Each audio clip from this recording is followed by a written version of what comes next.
years of the best sports talk in Middle Tennessee, featuring Tennessee Radio Hall of Famer George Plaster, Tennessee Sports Hall of Fame coach Watson Brown, and Young Guns Billy Derrick. And now, here's your host, George Plaster.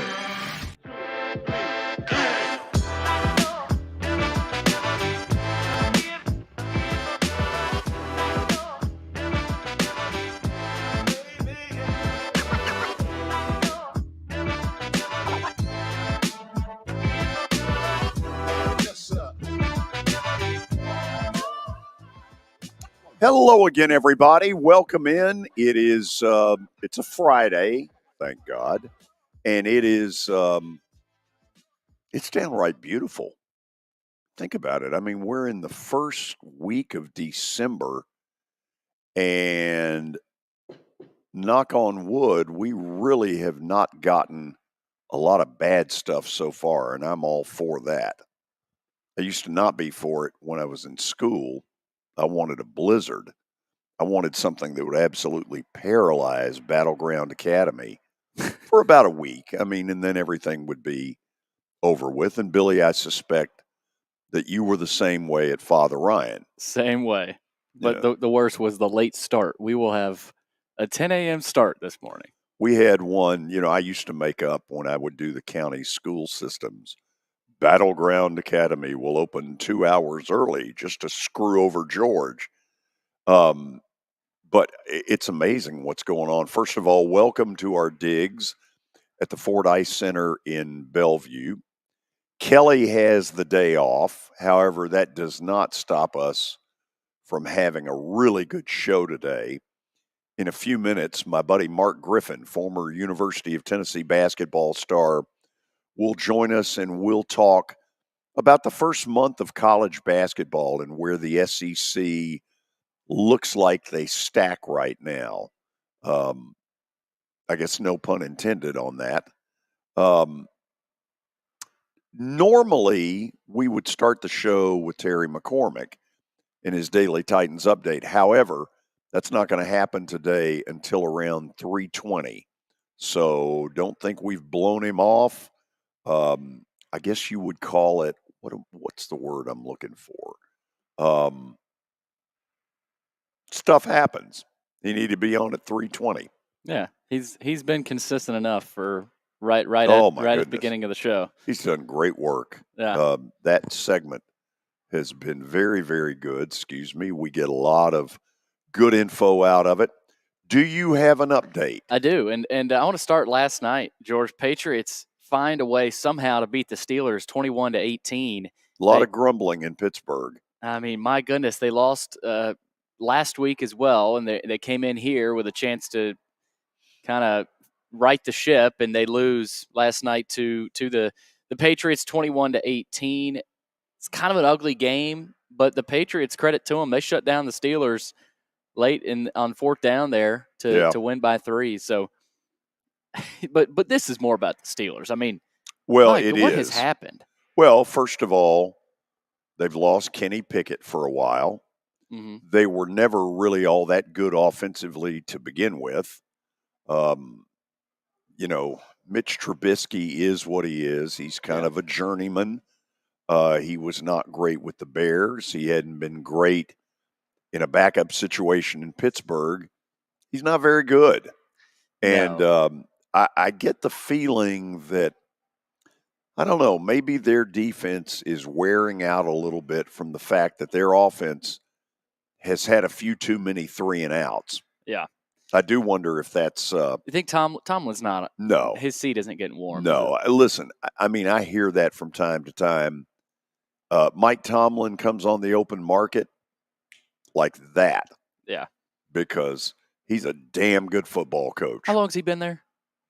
It's been a while, hasn't it? It's double-digit Yeah. number of years. I mean, the continuity. Yeah. I was listening to his presser after the game, and, he said, this is who we are. We're going to get right back at it. And, I mean, he's one of the best. Oh, he's right up there near the top. But now, all of a sudden, their playoff chances are extremely low. It feels a little bit like the Titan collapse of a year ago. Yes, it does. Where Tennessee started 7-3, and we know what happened. Yeah.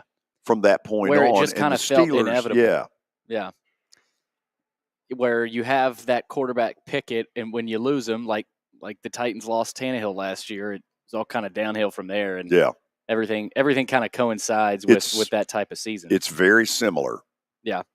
Also, George, I want to get this. I think this broke yesterday right after we got off. Bills coach Sean McDermott said yesterday that he regretted mentioning 9/11 in a 2019 training camp talk with his team and immediately apologized to his players. And I want to say this was in the 2021 season, or I think it was even before the season. He emphasized that he made the comments to discuss the importance of communication and being on the same page with the team.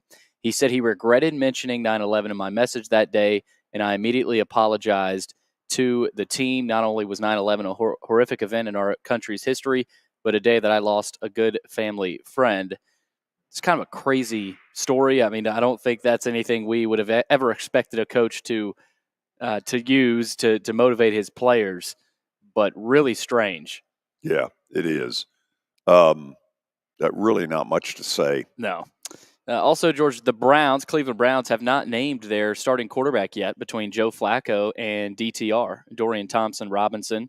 They will play the Jags on Sunday in a huge game for both teams. So we'll keep track of that and see what the Browns ultimately end up doing. Well, you got two teams there that have no clue right now what their quarterback situation is. Yeah. In Cleveland, Flacco has really not distinguished himself in recent years. This is not the same quarterback that won a Super Bowl. DTR, a rookie trying to find his way. Jacksonville, we saw the injury to Trevor Lawrence Monday night. It was kind of nasty. Yeah. And if he doesn't play, then Battleground Academy's finest, C.J. Beathard, will end up starting. For Cleveland? Yep. So he's no, for Jacksonville. Oh, you're saying for Jacksonville. Yes. My bad. So, yeah, he's Lawrence. Their backup. So this is a game where we don't know. Out of 4 or 5 quarterbacks, we don't know which guy's going to start for either team. But take a number. Beathard he's done well, I think. He was in San Fran, right?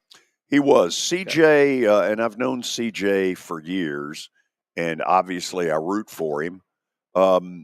He's kind of hung around. Yeah. He's been a career backup, and in that league, two things happen. Career backups make pretty good money. They don't catch a lot of the criticism because they don't play a lot, and the fans are always on their side, right? Because they haven't seen them play. Yeah. Well, my buddy Billy Volek was a poster child of that. Well, and if they do well, it's kind of, if you do poorly, it's not like you're going to get a ton of backlash. If you do well, you're starting to get praised all of a sudden by the fan base. So we'll see what happens there. Jacksonville and Cleveland on Sunday with the quarterback situation. Last night, Preds beat the Lightning 5-1. Beat the snot out of them. They really played well. They are rolling. Saros, another lights out day. Yossi had a goal. McDonough had a goal. Forsberg had a goal as well. And, those 3 guys, Yossi, McDonough, Forsberg, when they're scoring and when they're rolling for the Preds, usually things are going well. They've won 9 of their last 11 after a bad start. And if the playoffs began today, the old Preds are in. How about that? It's crazy in hockey how quick it changes. Well, in this case, 9-2 will do that. Yeah. That's a lot of points in about a 3-week period. To go back to what Guy said, if you're in it at Thanksgiving, if you're in that race in Thanksgiving, that's a good chance you'll still be there, barring an epic collapse, right? I mean, look, the way they're playing, they dismantled last night a very good franchise. And Tampa, as recently as 2 years ago, was back-to-back Stanley Cup champions. Now, salary cap issues have forced them to get rid of some players. We know that. But this is a team that thumped the Predators back on opening day in early October. And last night, the Preds were by far the better team. Now, you say, okay, why is that? They played really well.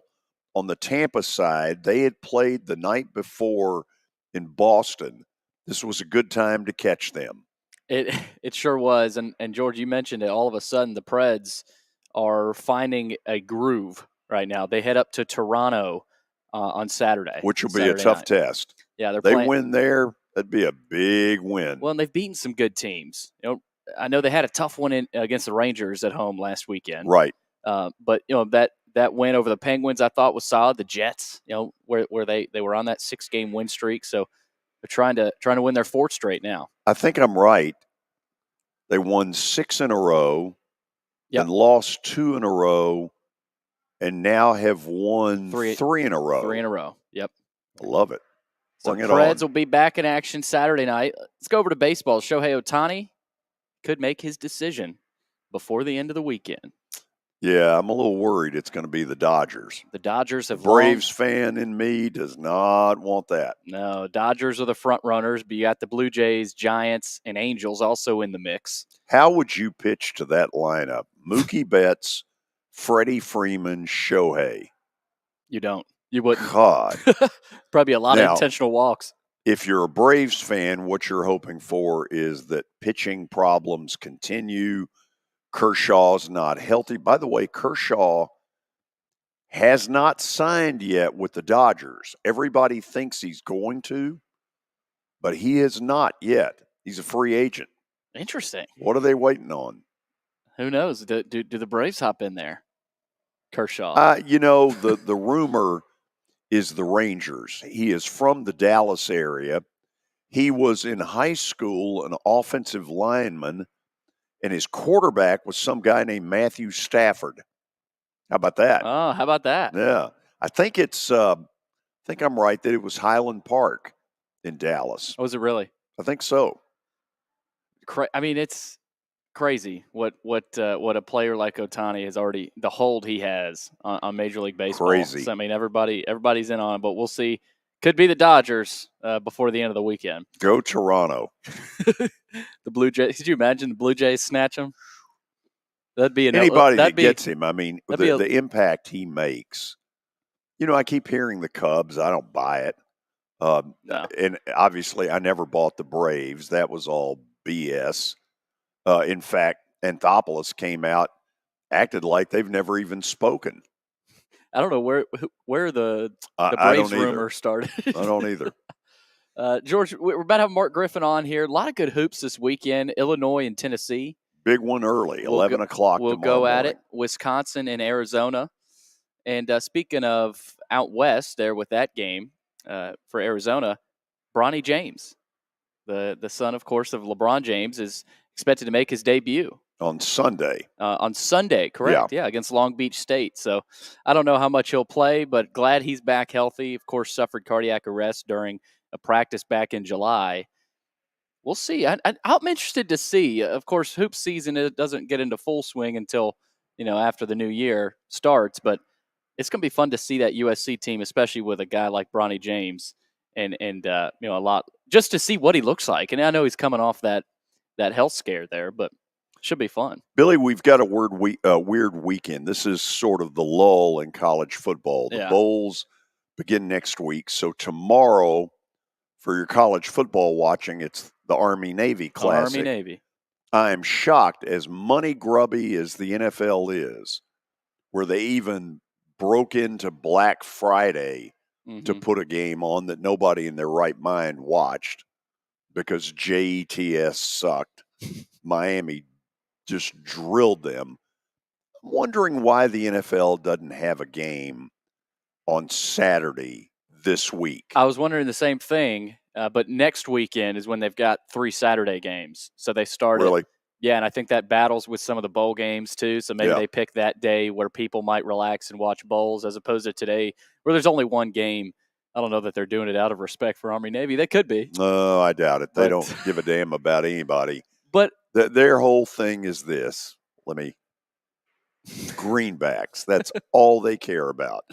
Army-Navy, though, a couple of 5 and 6 teams, so they'll be battling for bowl eligibility. You know what? The game is not in Philly. It's in Foxborough. It's in Foxborough. And when you watch that game tomorrow, if they use the same artificial turf surface that the Patriots have been using, That thing is worn down to the nub. It looks awful. Yeah, it looks bad on TV. Come on, Robert Kraft. Wake up. Spend some money. Their money Let grubby. your team play on a. Watch it tomorrow. See what you think.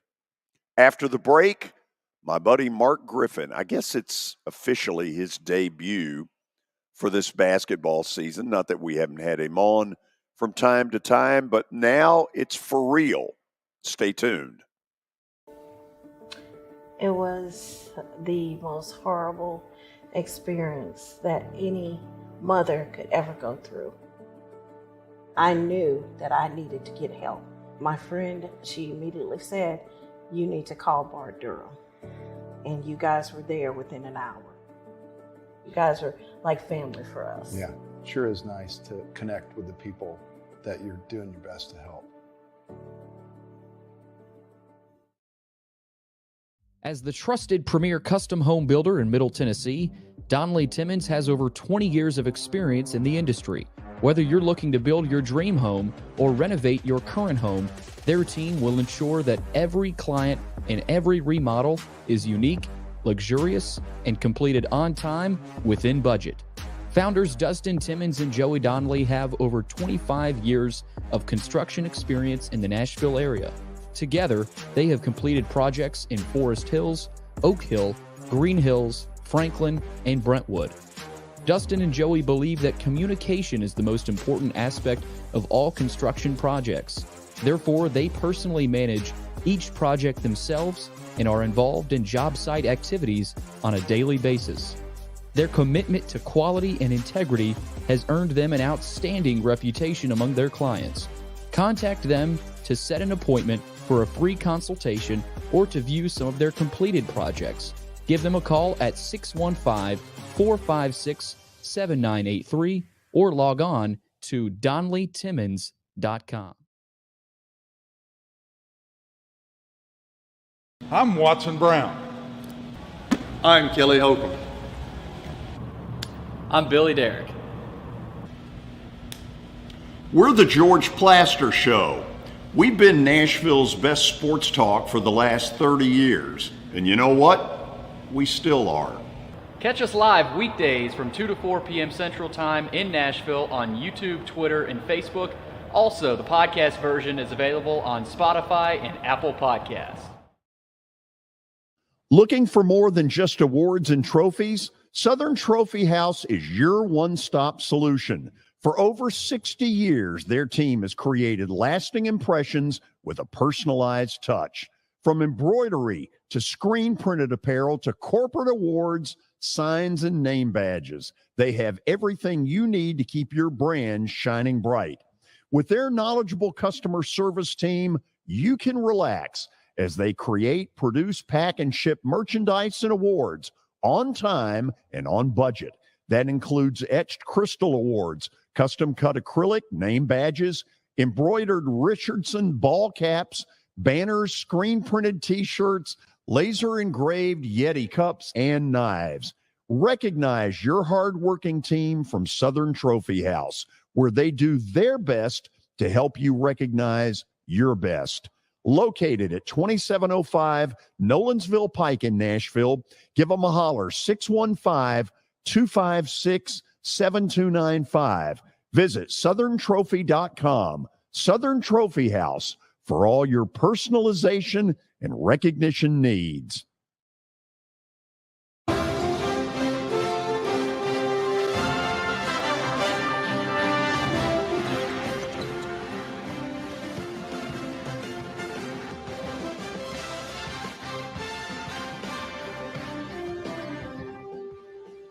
I guess it's time to talk a little college hoops, isn't it? It's weird hearing that in December. It is. Yeah, probably a little early.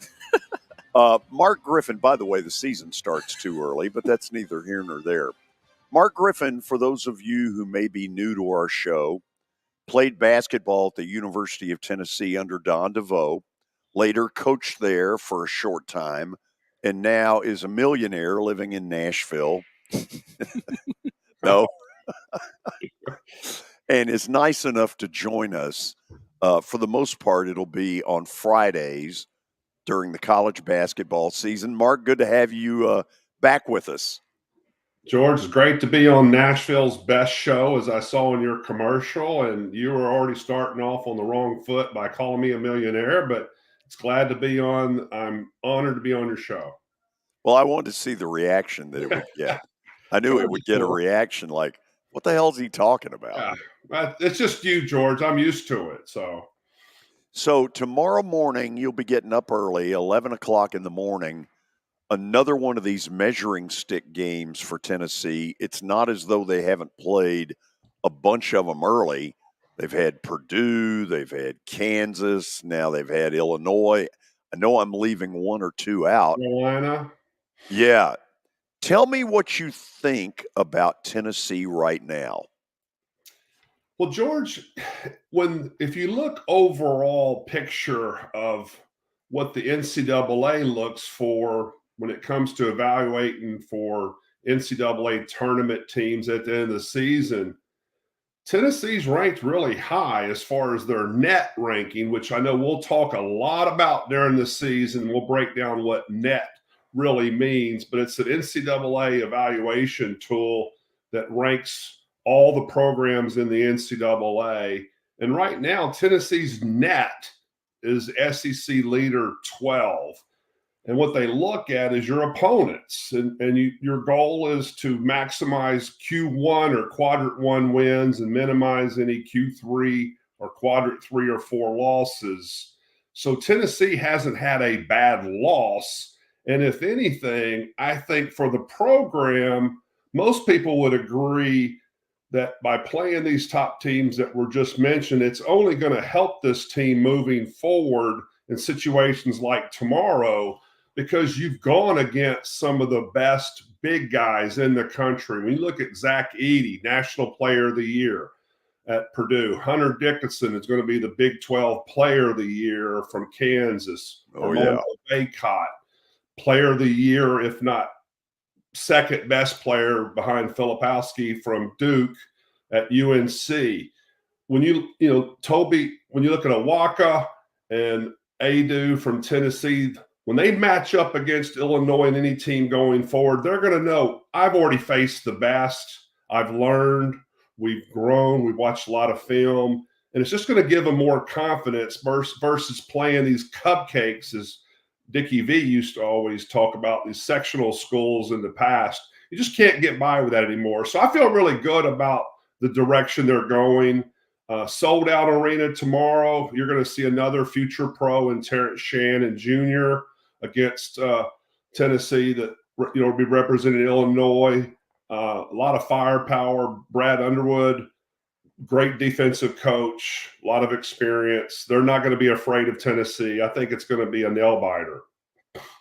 So Tennessee has added to, a cast. We all know about Vescovy. We've seen him for a couple of years. This young guy, Dalton Connect, has gotten a lot of pub, and you see flashes of real brilliance in him. Tell me where you think he is and what's his future. Wow. Well, it's interesting, George. I'll go back a little bit. In the preseason, I was very fortunate. Coach Barnes let me come to close practices. I was able to watch Tennessee practice several times. And all coaches will tell you that when you watch guys on the court, you should know who the best players are in the first 10 minutes. And then I saw this number 3 on the court, and I'm like, who is this guy? I had not ever heard of Dalton Connect. So I pulled out my phone, started doing some research, and I was like, this is Tennessee's best player from day one that I watched, whom I didn't know anything about. What's amazing about Dalton is that he can score in so many different ways. He's very versatile. He can go left, he can go right, he can shoot a 3-point shot, uses the backboard tremendously, and he shoots the free throw really well. The knock on Dalton, and maybe why he went the route he went originally, which obviously he's improved over the years, is his defense is not really SEC style in the sense that they always use the term, you are who you can guard. Not a great defender, but I think one of the great things about coming to a program under Coach Barnes is he knew he was going to be coached defensively to help propel him to the NBA. And so far, so good, as long as he can just stay healthy. He was banged up a little bit recently, but that's going to happen. He's going to get knocked around, but he's been a major surprise and really fun to watch for, I think, all fans. Oh, totally agree. Mark, you and I are both fans of Rick Barnes, but there's a narrative out there that says great in the regular season, not so good in postseason. The facts suggest that. Sure. Is it a coincidence that this is the way it's turned out, or is there some level of by the time they get to mid-March, they're pooped out?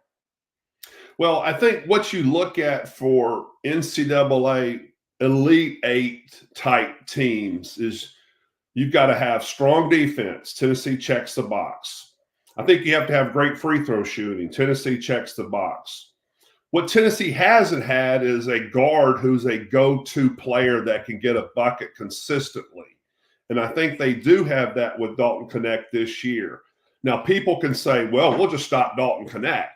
Well, with Tennessee's depth, I think they're going to welcome that once Vescovi can get back to par level, which he hasn't played exceptionally well this season.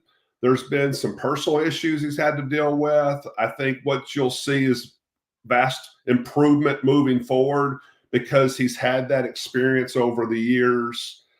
Josiah Jordan James, I think, is, to me, still the key for the season, even with Knecht on the team, and he's been playing very well lately.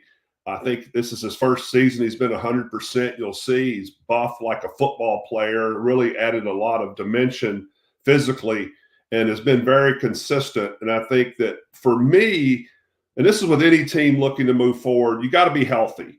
But if Tennessee can be healthy with Josiah playing consistently, that's what I think is the trump card to let Coach Barnes and this team move more forward than what they have in the past.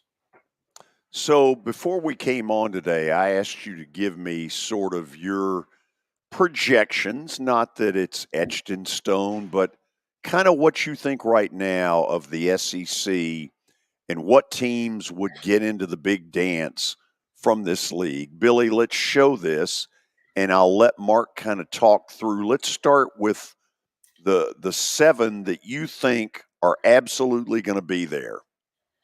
Yes, well, and just in a nutshell, we touched on Tennessee.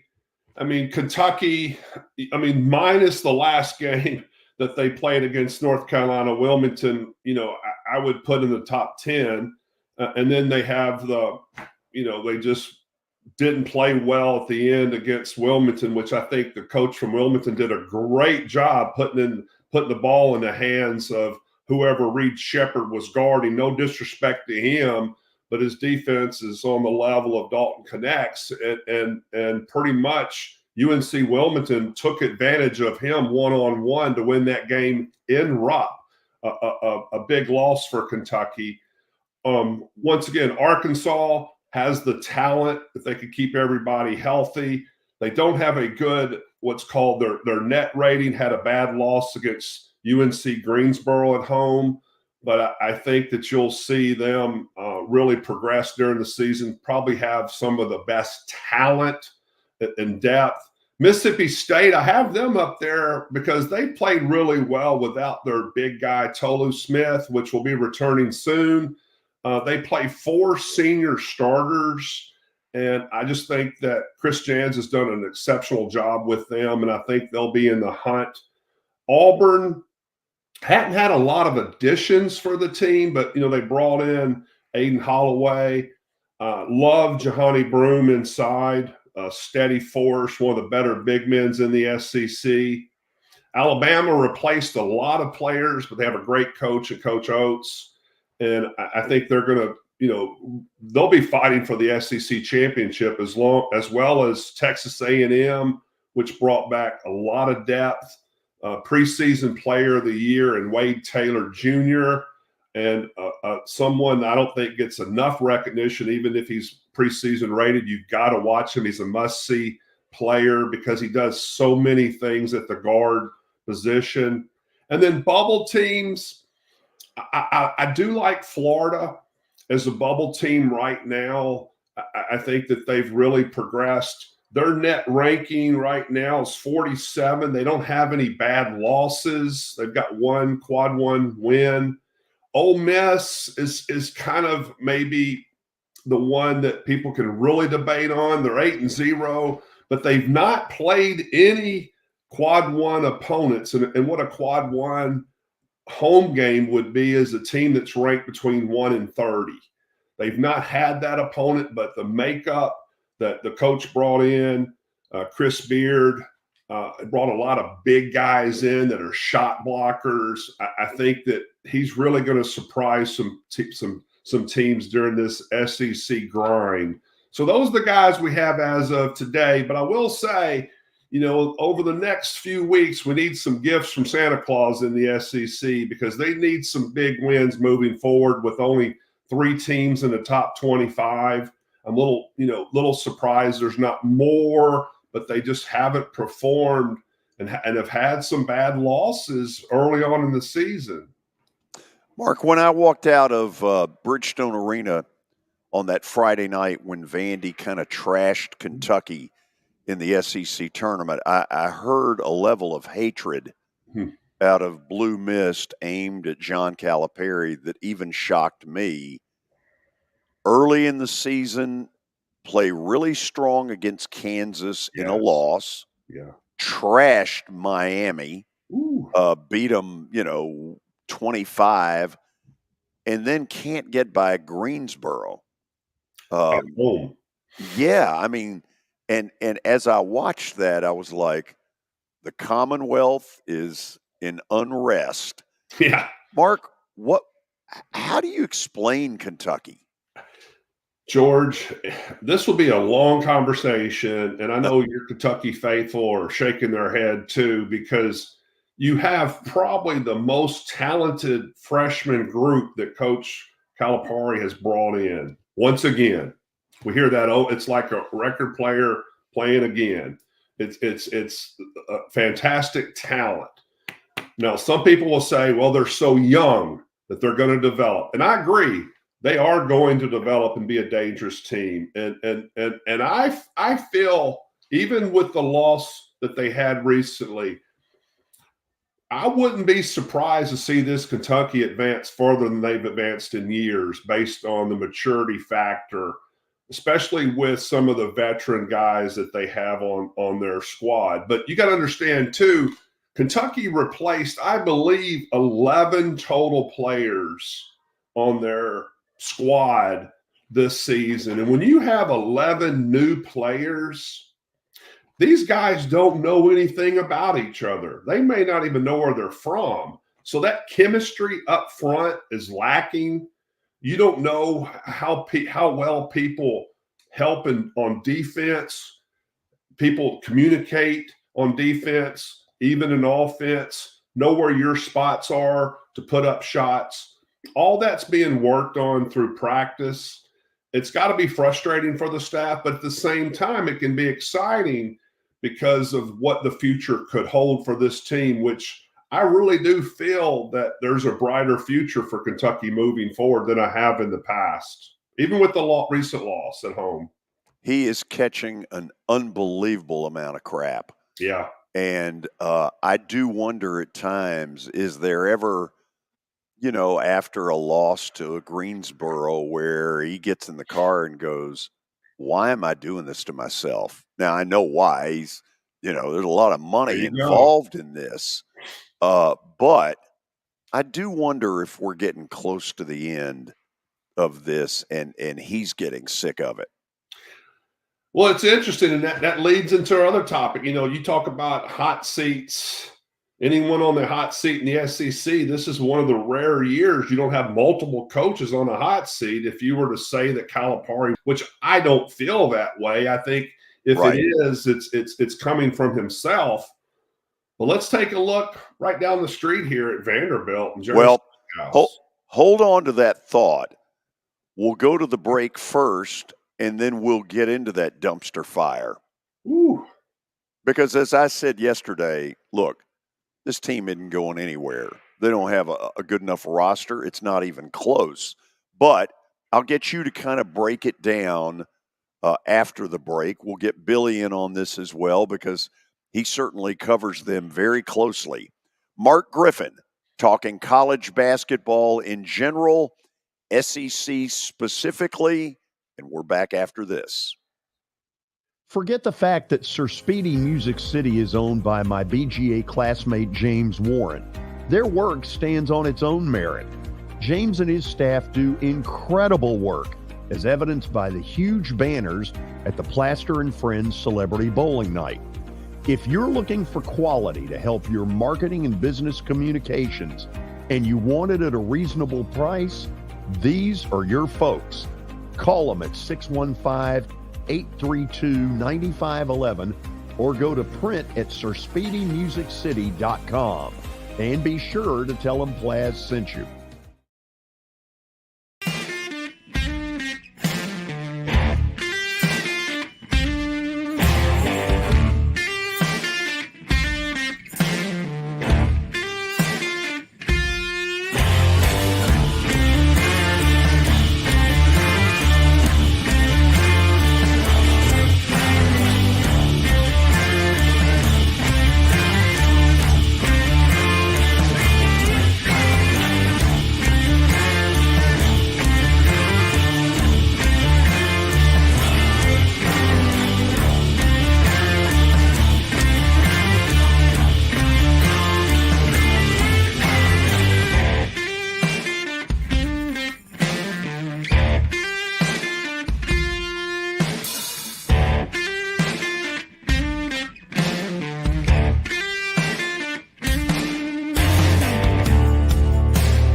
Family owned and operated for more than 2 decades, Alaco Fine Wood Floors is Nashville and Middle Tennessee's choice for premium quality hardwood floors. Since 1995, Jimmy Alaco and his army of employees have embodied the approach of taking pride in one's craft and providing superior customer service, growing from a one-man shop to a team of 23 professionals who share the founder's passion for quality craftsmanship and customer satisfaction. If you are interested in contacting them, you can find their headquarters at 2505 Winford Avenue in Berry Hill, or give them a call at 615-356-0303. Again, that's 615-356-0303, or log on to alacofinewoodfloors.com. Alaco Fine Wood Floors, serving Middle Tennessee's hardwood flooring needs since 1995. Over the years, more men have started to seek help for hormone deficiencies and imbalances, and Dr. Jeffrey Lodge and wife Daphne, along with their experienced staff, give men the treatment required to improve their quality of life, improve your immune system, energy level, cognitive function, and more. There's no better time to achieve a healthy lifestyle. What are you waiting for? Give Cool Springs MD a call today for an appointment at 615-486-3458 or visit the website coolspringsmd.com.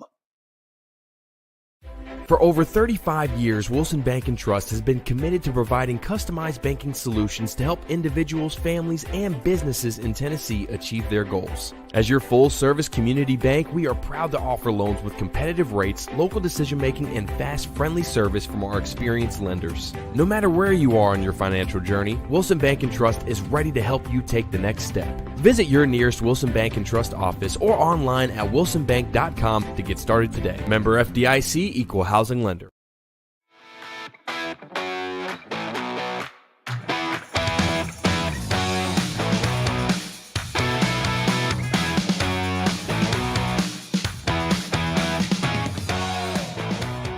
We are talking college basketball with former University of Tennessee star Mark Griffin. You'll hear him now through the end of college basketball season a lot on Friday afternoons in this time slot. Mark, I've made no secret.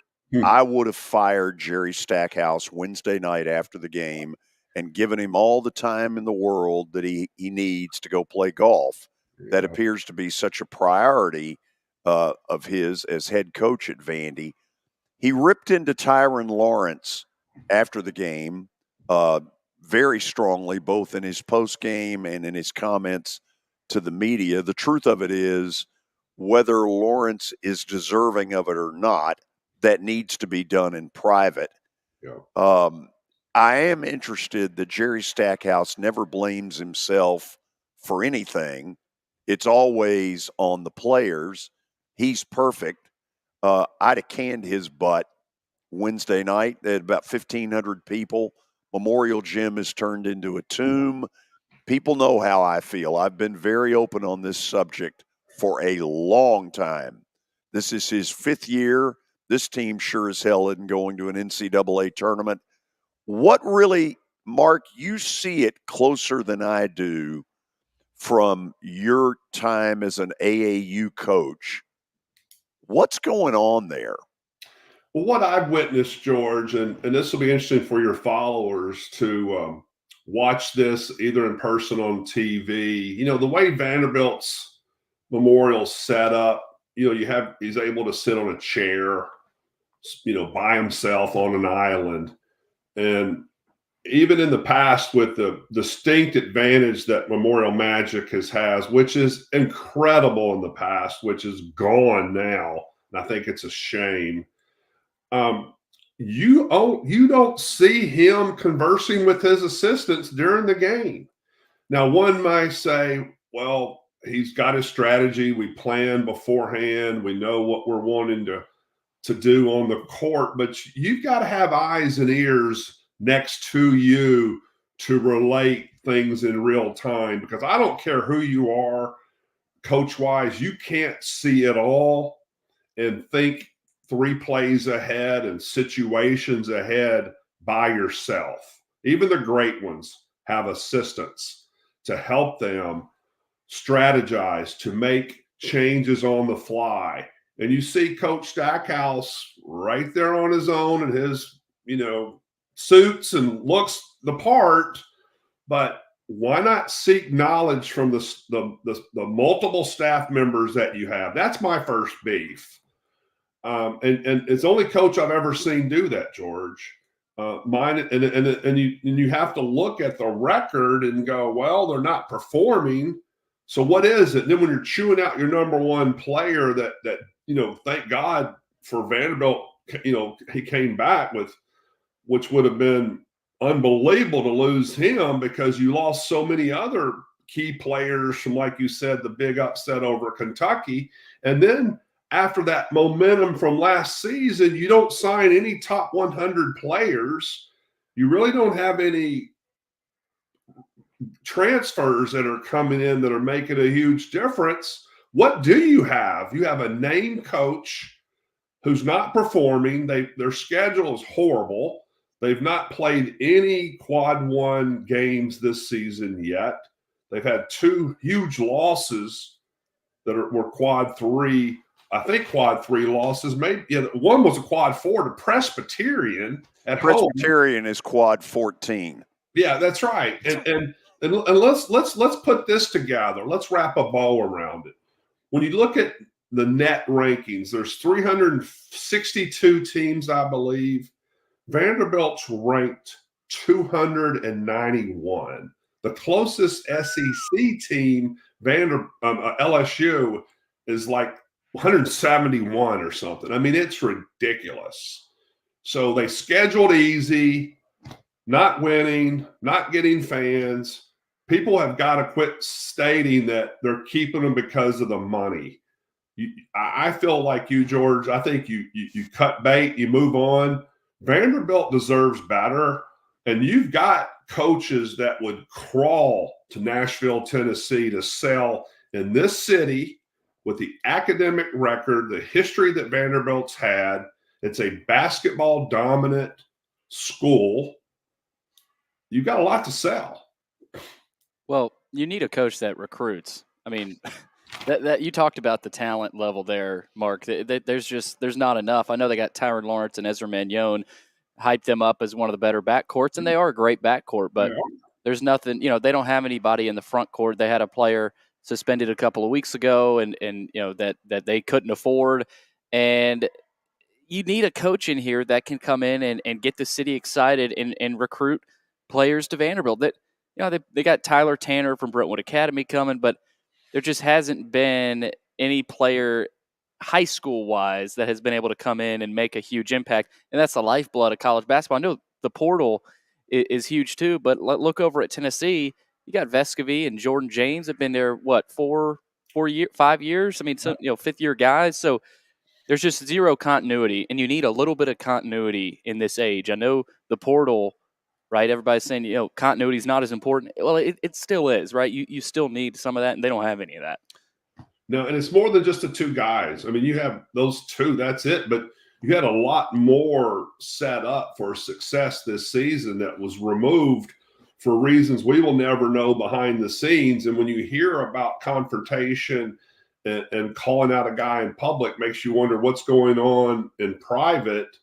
And it's just, I don't think the Vanderbilt student athletes on the basketball team are having a good time right now.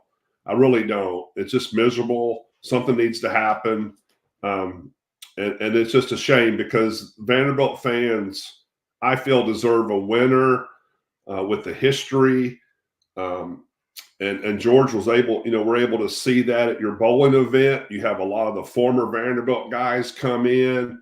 Well, I can tell you this, George, if you continue this for many years and they're Stackhouse players, those guys aren't showing up at your bowling event.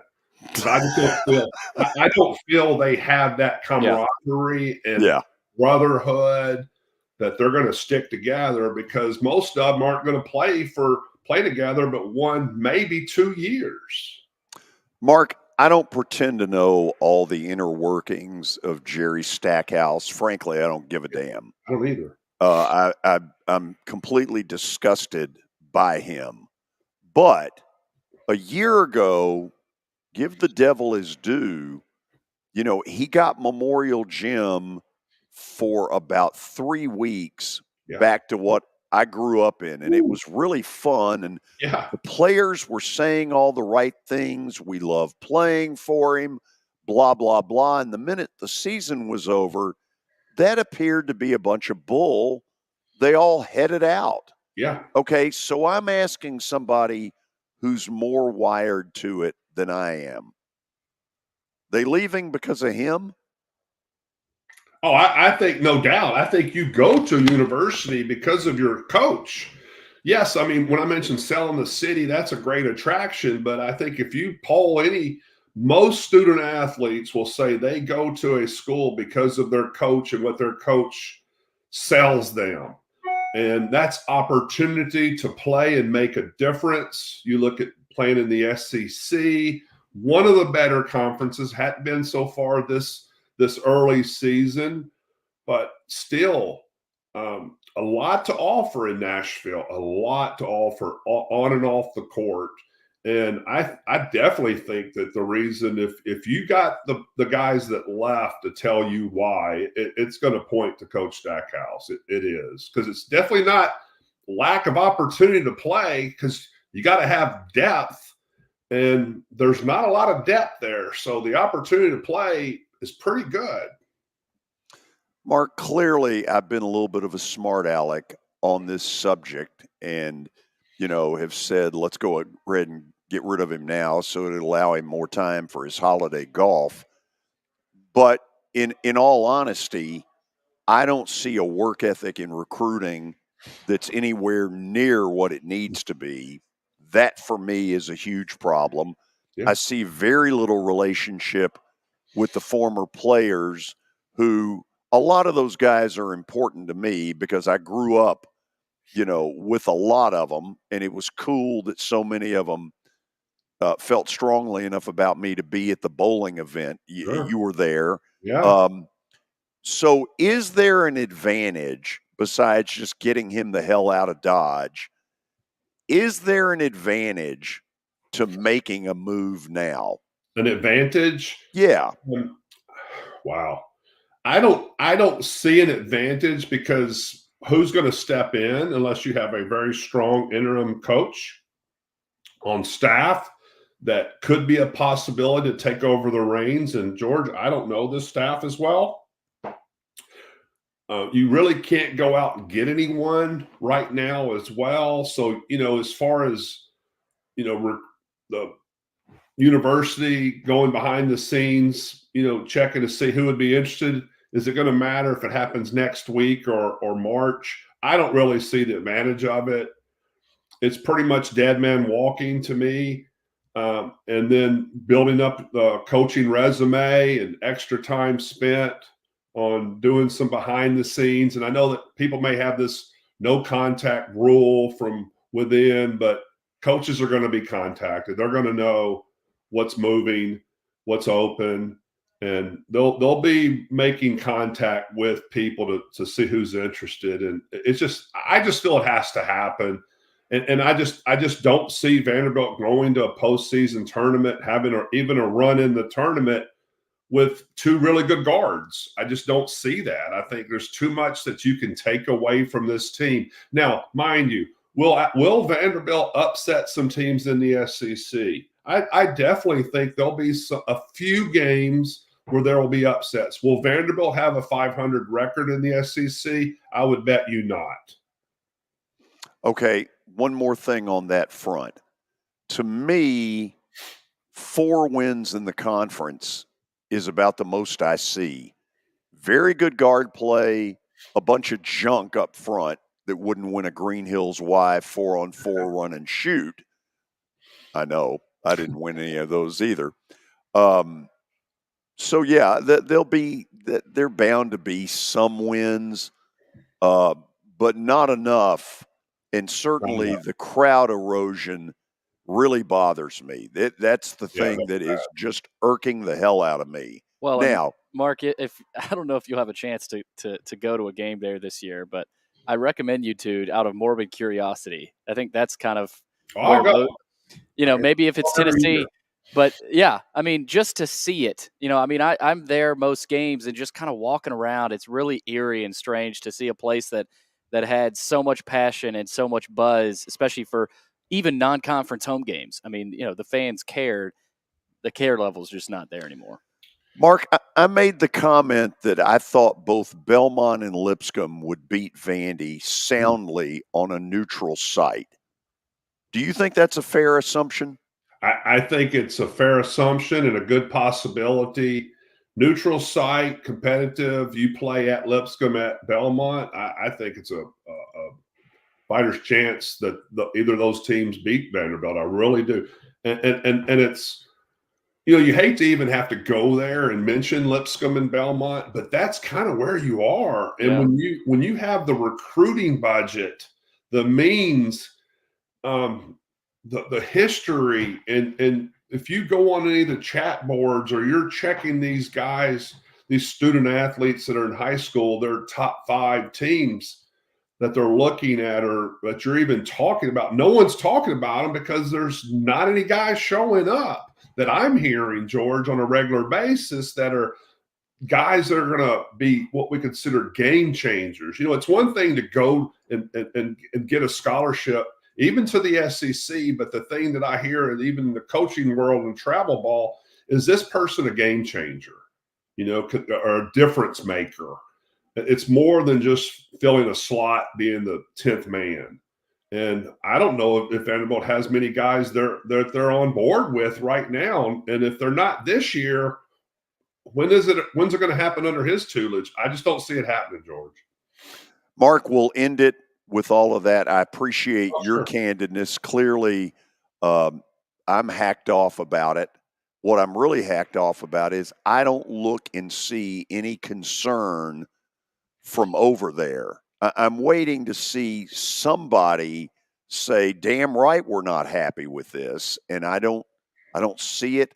I need to hear it soon out of either Candace Lee, the athletic director, or Deermeyer, the chancellor. But the silence to me is getting louder every day. And I'll leave it at that. I would agree with you. I don't think you're going to hear it, George. Well, that sucks. Mark, thank you.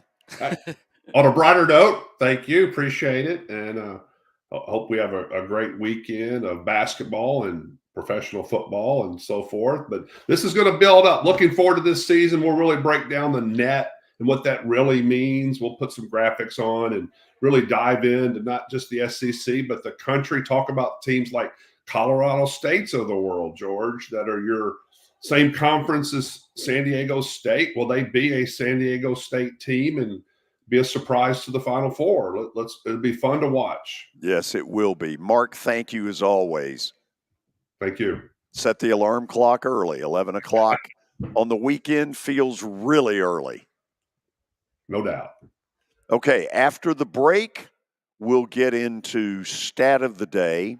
And then Scott Merkin, who covers the Chicago White Sox for MLB.com, will be with us, and we'll ask him the question, what do you make of this meeting between Nashville's mayor, Freddie O'Connell, and White Sox owner, Jerry Reinsdorf?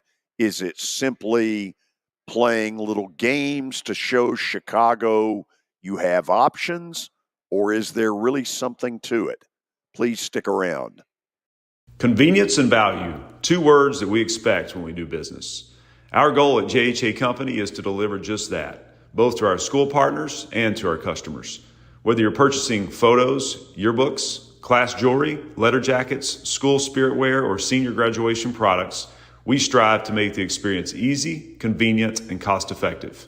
Find out more at jhacompany.com or call 615-867-6345 for more information. JHA, one source, one company.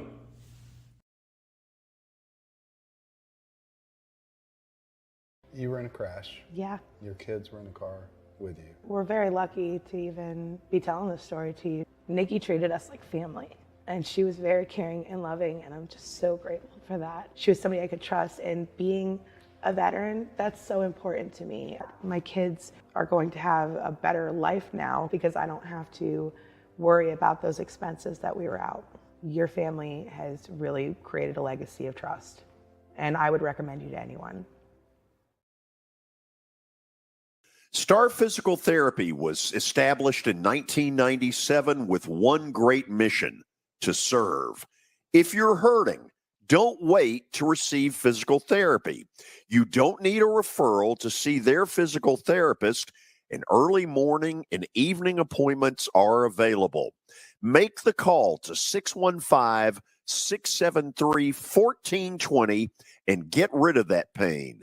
Star Physical Therapy, the official health provider of Football Friday. All right, I'm here with my buddy Chip Ward from Lincoln Home Loans. And Chip, it's football season, and it feels like it's moving season every time of the year, especially here in Nashville. Tell us about your business, Chip, and kind of introduce people to who you are and what you do here in the Nashville area. Well, you're exactly right, Billy. It is definitely moving season, as it is most times, especially right here after Labor Day. Kids are back in school, and people are starting to think they want to get settled in before the holidays. And so what we are doing is right now we are getting a lot of people pre-approved for home loans. Inventory has ticked up a little bit. You know, it has been down, but it's rebounding a little bit. And right now is a good time to buy. Chip, real quick before I let you go, tell people how they can reach you. And if someone is interested in your business, how would they reach out to you? Well, sure. At Lincoln Home Loans, you can reach me at 615-500-7579. My URL for my application page is chipward.net, and my email address is simply chip@chipward.net. And so I'd love to hear from anybody. I can answer any questions about the whole home buying and financing process.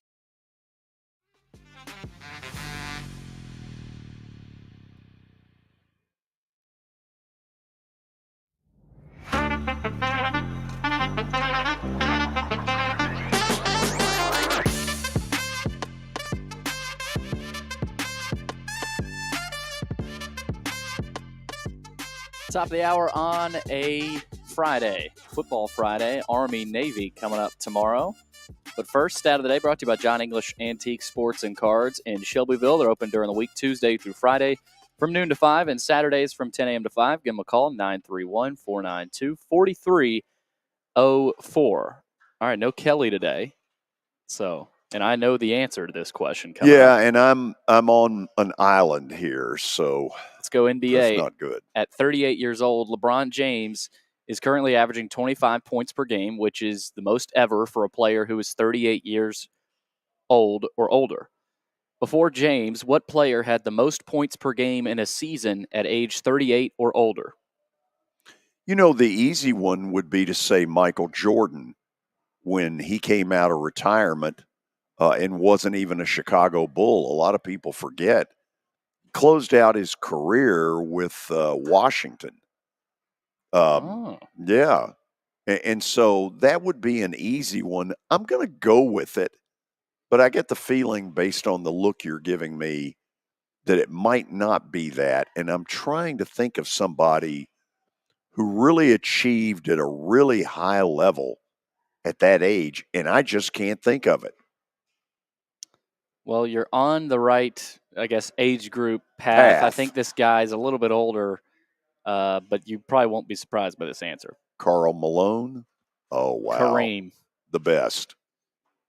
Probably the best ever at the at, most at that lethal weapon, that sky hook.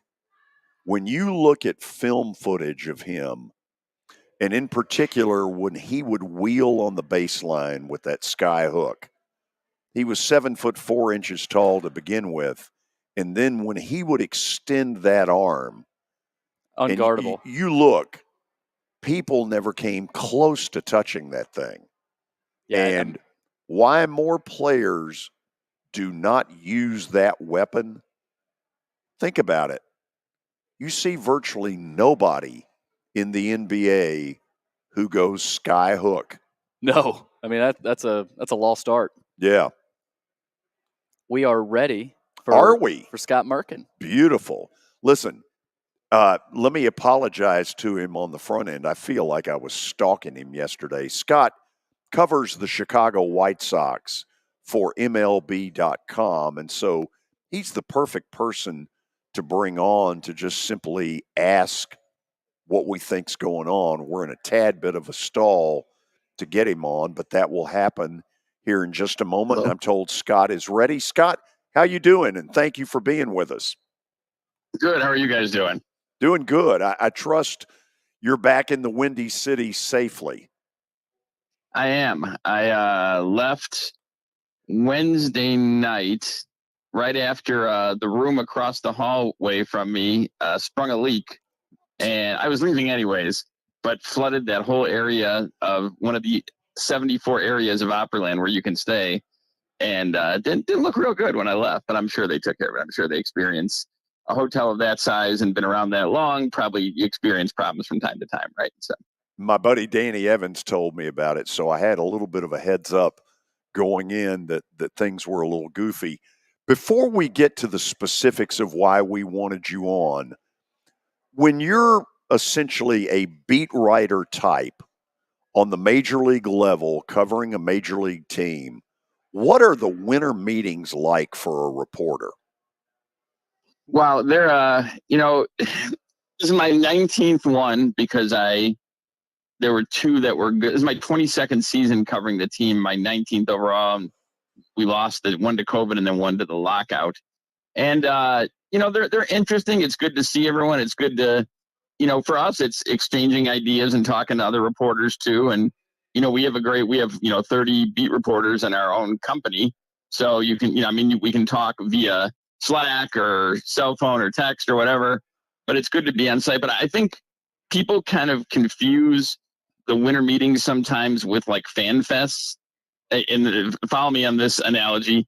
People go to fan fest and get mad when they don't get autographs and don't understand that it's not an autograph show. It's a fan fest. There's Q&A sessions. There's things for kids to do, and autographs are part of it. And I think people get mad when teams go to winter meetings and don't make 50 moves or 20 moves or 10 moves in this case. But I think it's expected that there's more going to be there because everyone is together in one place, right? But there are a lot of meetings that go on there. So it's an interesting get-together. It's fun to cover. There's a lot of standing around, In Opryland, there's a lot of looking at maps and looking at signs to find your way. And this is the I was there once for New Year's, and then I think I've been there now 4 times for work. Still don't have a great feel of how to get around the place. I was lost at least 6 to 7 times during there, but nothing hopelessly. So it's, you got to be aware at all times, but it is good that you get to talk to, if nothing else, you get to talk to the GM you're covering 3 straight days, right? It used to be 4 straight days. Now it's 3 straight days. You get a session with the manager. So it's a lot of information. And sometimes it turns out to be, a number of moves, whether they're big type or a little bit smaller. So that's a long-winded answer of saying it's just kind of a little bit of everything. It's a fun, and usually you go to a warmer climate than Chicago. One year it was in Indianapolis, so that was a draw pretty much. But almost always you're going to a warmer climate, so it's a nice little respite in December. Yeah, I believe that. So, Scott, as you can imagine, it got a little interesting here when word got out that Nashville Mayor Freddie O'Connell at some point met with White Sox owner Jerry Reinsdorf. I have learned this morning that that meeting had gotten scheduled at least a week ahead of time. What I don't know is who contacted whom. So I'm going to ask you, who do you think started this ball rolling? I got to say up front that it would be it would be unfair for me to speculate because I don't know the answer to that. I just know that it was confirmed by the team that, there was a meeting. I would not say that I would draw the line from A to Z that because of the meeting, there's something that's afoot. I would just say it was a meeting and, they wouldn't discuss a topic. So they also wouldn't discuss who called it or anything like that. And, it's the second time the name has come up in reports. Jerry Reinsdorf talked to the media. It was not about that, but it was in a massive session, about a 30-minute session. I believe a week after. It was based on hiring Chris Getz as the general manager. So he talked that day after letting go of Rick Hahn and Kenny Williams from the front office and addressed it then and refuted the article and said he had, never talked about moving the team. And that's all I can tell you. All we know is that the meeting happened. It was confirmed that it took place. It took place during the winter meetings. And that's the information we have out there right now. The easy thing to say is, okay, excuse me, he wants a better stadium in Chicago. I get that. I don't blame him. I've been in White Sox Park or whatever it's Cellular One or whichever. Guaranteed rate. Yeah, whatever it is. I've been there several times. It's not like there's anything wrong with it, but it certainly doesn't have the bells and whistles that a lot of them have got. So let me ask it this way. Given the fact that there was a meeting, you know this guy, I don't. Is he serious or is this just a bluff aimed at Chicago? Oh, I think if you've, I'm sure you've studied baseball long enough and sports in general long enough that I think this is kind of what teams do, right? When they're trying to get stadium negotiations going and not necessarily, say they're going to another city, which they have not. I should categorically state that up front. They have not said they're going anywhere but Chicago. But I think, that we've seen it with other teams too, that they say, well, if this doesn't happen, and the Sox have not gotten to that stage. They haven't said anything close to that. But if this doesn't happen, we may have to look at other options. And I think it's just kind of how negotiations go, right? And to admit anything more than the meeting is kind of going against the negotiations process, I would think. I will say this, Jerry Reinsdorf has owned this team for 43 years. This is not a guy who bought the team 4 years ago from like a longtime owner. He bought this team in 81. He's had the team in Chicago the whole time. I don't see a team leaving Chicago. I'm not saying that Nashville couldn't get a team, but I do not see either of the two teams in Chicago leaving Chicago. And that's just completely my feeling, completely my guess. But I think it's just, who knows what it was about because we don't know and everything else would be a guess. But I think it's just more, if you want to go in that direction, more of just part of the whole negotiation process. Yeah, it certainly wasn't about the Grand Ole Opry. No. Although it is right next door there, right? Yeah, exactly. So didn't Reinsdorf have one of these little flirtations at some point back before this Comiskey was built? Yeah, that was a long time ago, and I'd have to plead that I was, I believe, maybe in college at that point when it happened. So don't have the greatest working knowledge of it, but I do know that the governor who kept them in Chicago, who I believe is no longer with us, Jim Thompson, has a statue outside of Guaranteed Rate Field right now. So, yeah, I mean, that was a long, long time ago. But, yeah, I mean, I think, it's what owners do. It's what owners in any sport do when they want negotiations to start, and they probably want some changes. I think it's probably more than just upgrades to the stadium. You could probably handle that pretty quickly. So the lease is not even up at guaranteed rate until after the 2029 season. Now, again, this is not something that you're negotiating a raise with your boss and you can do that a month and a half before it starts. You got to negotiate well before, probably 3 or 4 years, right? Before so it's probably in the early stages. But again, I just don't see, anything happening where this team leaves. Scott, let me try this one for you before we let you go, because I'm really interested in your opinion. I'm a native Nashvilleian. I'm biased. I think we got a pretty damn good city, and I happen to think we're very capable of supporting what is being rumored out there. I have heard from people that not only are we on the list, but we're very close to the top of the list. That said, I know enough about things here.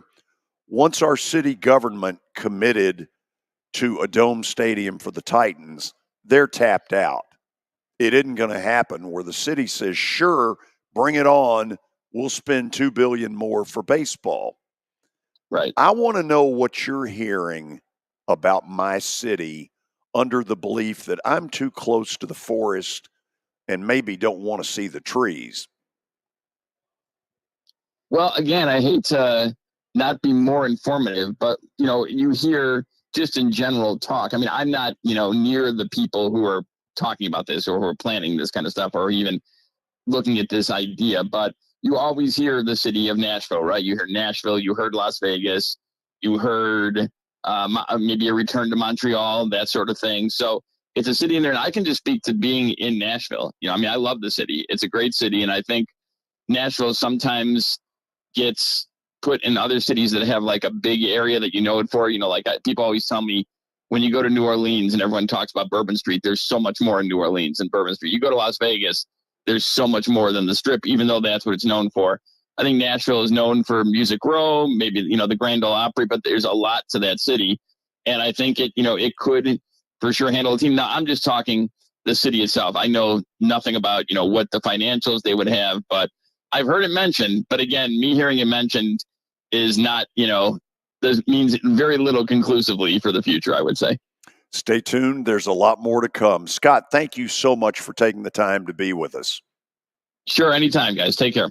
Scott Merkin covers the Chicago White Sox for MLB.com, and I really thank him on short notice for doing this. After the break, I see that Terry McCormick is ready and raring to go. His daily Titans update is next. It was the most horrible experience that any mother could ever go through. I knew that I needed to get help. My friend, she immediately said, you need to call Bart Durham. And you guys were there within an hour. You guys are like family for us. Yeah, sure is nice to connect with the people that you're doing your best to help.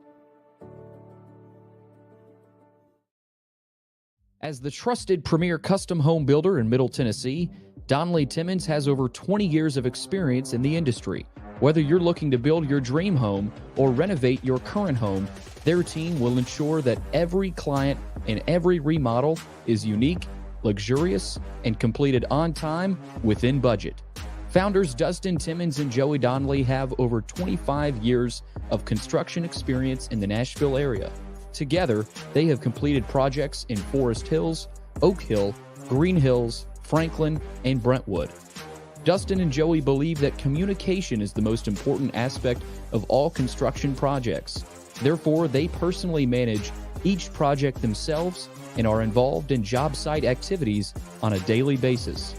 Their commitment to quality and integrity has earned them an outstanding reputation among their clients. Contact them to set an appointment for a free consultation or to view some of their completed projects. Give them a call at 615-456-7983 or log on to donleytimmons.com.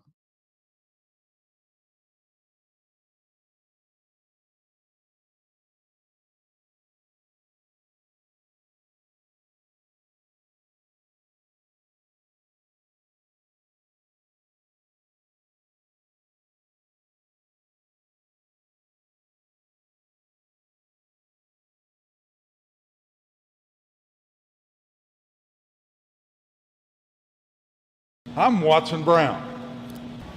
I'm Kelly Holcomb. I'm Billy Derrick. We're the George Plaster Show. We've been Nashville's best sports talk for the last 30 years. And you know what? We still are. Catch us live weekdays from 2 to 4 p.m. Central Time in Nashville on YouTube, Twitter, and Facebook. Also, the podcast version is available on Spotify and Apple Podcasts. Looking for more than just awards and trophies? Southern Trophy House is your one-stop solution. For over 60 years, their team has created lasting impressions with a personalized touch.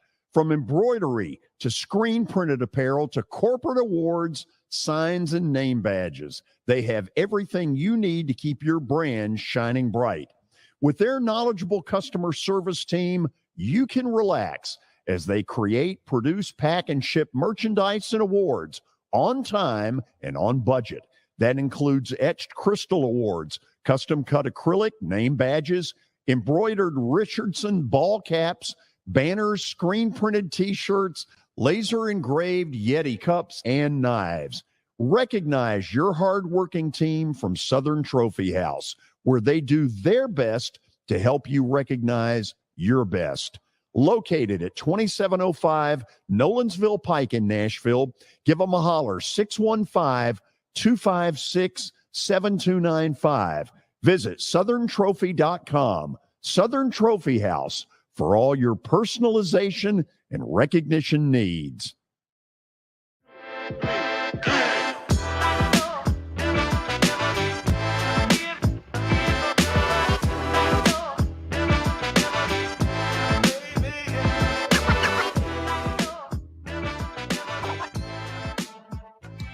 It's time now for Terry McCormick's Daily Titans Update. Different time today because of some Titan scheduling. This report brought to you by Lori Burnett Leland. She wants to be your mortgage lady. And through the folks at USA Mortgage, that absolutely is possible. Dial her up, 615-969-4350. Titans have got a little different schedule this week because they play the Miami Dolphins Monday night. There's also another Monday night game at the same time. Weird scheduling. Green Bay at the New York Giants. Terry McCormick with his autographed Juan Soto apparel ready and raring to go. Terry, how are you? Doing well, George. And it is going to be a little different for the Titans. Obviously playing on a Monday night, but going to be a tall ask to go down there and try to get a win against the Dolphins. I think Tennessee is like a 13-point underdog, and anytime something gets to double digits in the NFL, it's pretty remarkable. Terry, this is a tough time. They got, 5 more weeks of the regular season. College football regular season's already over. This becomes a grind because they're not going anywhere. This team is a dumpster fire. You and I know it. How tough is this on morale?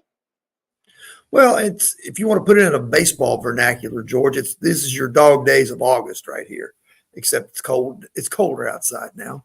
And, but yeah, it's a situation where, you're not going to the playoffs. And, I talked to DeAndre Hopkins a little bit in the locker room today, and, he said that, anytime you play a game, you still get up for it. You still want to go out there and try to give it your best shot, and they're getting a shot on Monday night, which is rare for this team to get to play in a primetime game. Usually, even when they're good, sometimes primetime games have been hard to come by. So they're going to get an opportunity to show what they can do against a powerful Dolphins team.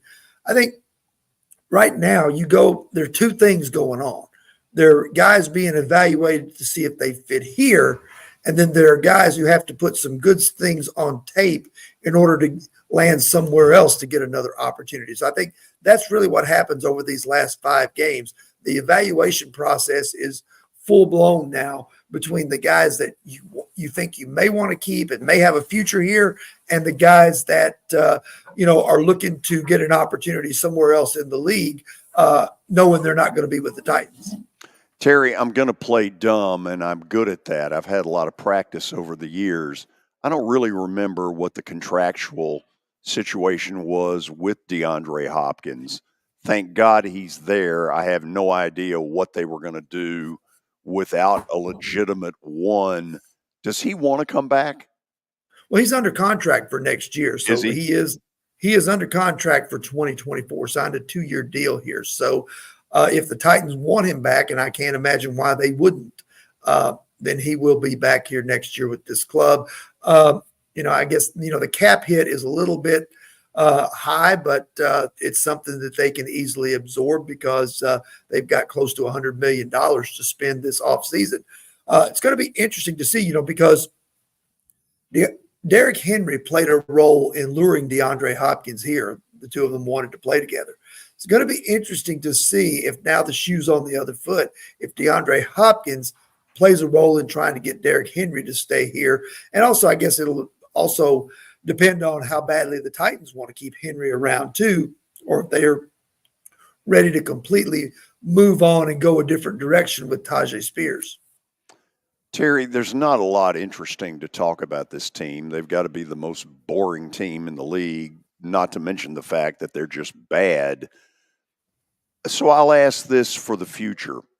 When you say they've got $100 million cleared to be able to use in the offseason, that sounds like a lot of money. In your mind, what can you get for $100 million? Well, I think you need probably to get 5 or 6 quality guys out of this. I think you need at least one veteran receiver.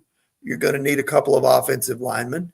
You're probably going to need a cornerback or two, maybe a safety, an inside linebacker. There's no limit to the list of what they need and what they can go out there and try to get.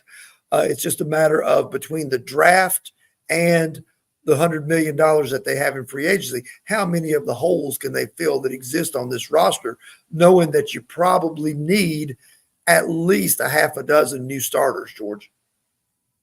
Whew. Wow. That's all I can say. Anything else on your end?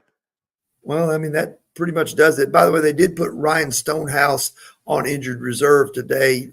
Not a surprise. They also put linebacker Joe Jones on injured reserve. He had just rejoined the team a few weeks ago and was injured, and now he goes on IR as well. He was one of their core special teamers, so they'll have to dig a little deeper into the practice squad to try and find somebody to replace him. That young punter ought to sue for malpractice.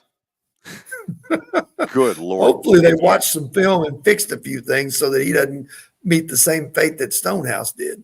Have you ever seen a punter blown up to that level before? I've never seen anything that bad. No. And when you talk about 2 punts in a row blocked. Oh, it's shameful. I don't know that I've ever even seen that in a high school game, George. Terry, it rang all the bells in my head of, okay, among the things that are wrong with this franchise, they clearly don't have enough players. You don't need to be Vince Lombardi to see that. But when you see 2 punts in a row, when you know full well that a coach brings the special teams over to the sideline, he's got one of those tablets that can pull up the play immediately and show exactly what went wrong. And then 15 minutes later, your, all pro level punter just gets beat all to hell What are you supposed to think? True. I mean, there's no defense for that. I mean, now granted, the Colts use different strategies to block the second punt than they used to block the first one.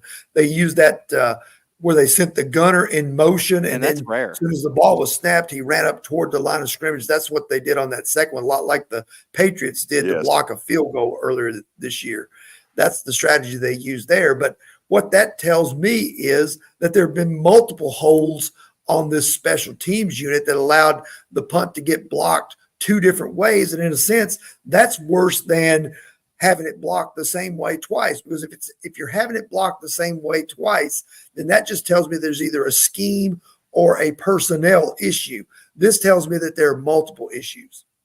I think that they should use Juan Soto on special teams. He couldn't hurt him.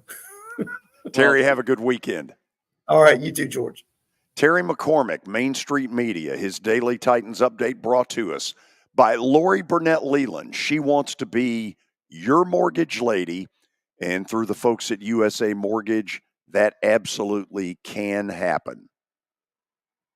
Billy, guess what's next? What's next? Well, think about it. I think bet of the day. Oh, it's not just one. Oh, we got multiple. Multiple. That'll be fun. Multiple chances for you to get a little of this. Stay tuned. We're coming back.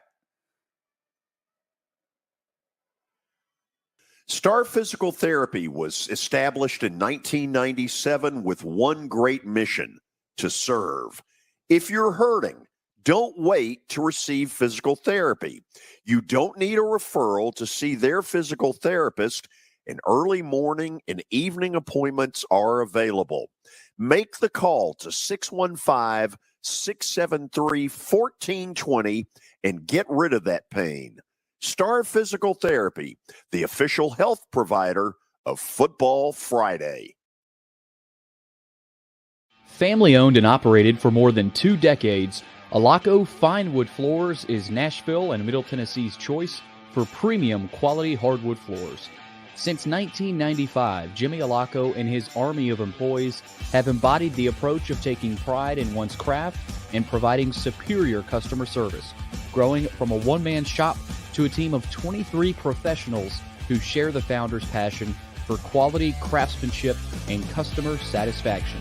If you are interested in contacting them, you can find their headquarters at 2505 Winford Avenue in Berry Hill, or give them a call at 615-356-0303. Again, that's 615-356-0303, or log on to alacofinewoodfloors.com.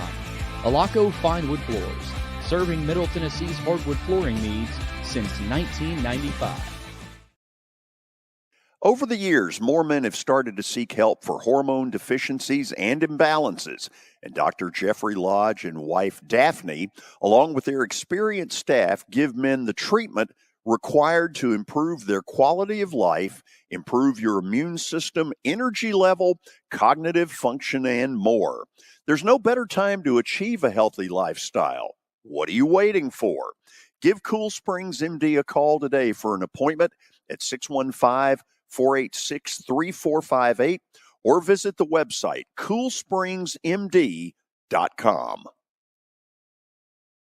You were in a crash. Yeah. Your kids were in the car with you. We're very lucky to even be telling this story to you. Nikki treated us like family, and she was very caring and loving, and I'm just so grateful for that. She was somebody I could trust, and being a veteran, that's so important to me. My kids are going to have a better life now because I don't have to worry about those expenses that we were out. Your family has really created a legacy of trust, and I would recommend you to anyone. Convenience and value, 2 words that we expect when we do business. Our goal at JHA Company is to deliver just that, both to our school partners and to our customers. Whether you're purchasing photos, yearbooks, class jewelry, letter jackets, school spirit wear, or senior graduation products, we strive to make the experience easy, convenient, and cost-effective.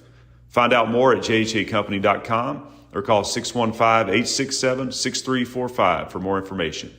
JHA, one source, one company.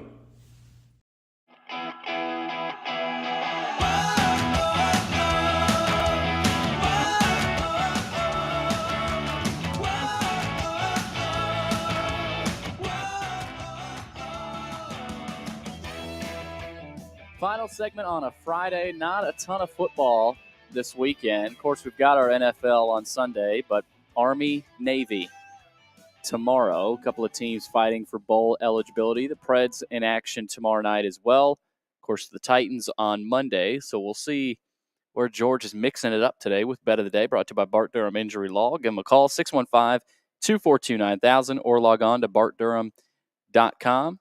First, let's check out what happened last night. Steelers lost, as we mentioned earlier. So not good. I mean, I was with you on that. I can't believe obviously you're playing with Trubisky, and Pickens is – it's a bad loss. Emotional. I mean, that's bad. That's bad. And there's a lot of they're catching a lot of heat today up in Pittsburgh because that's a really passionate fan damaging loss to their playoff stuff. Yeah. Okay, I've got 4 that I'm going to give you. And we're going to start up top with Army and Navy. I'm taking Navy barely. These are 2 teams that if you use the words Texas State and North Texas, you wouldn't watch it. But the fact of it is, it's Army and Navy.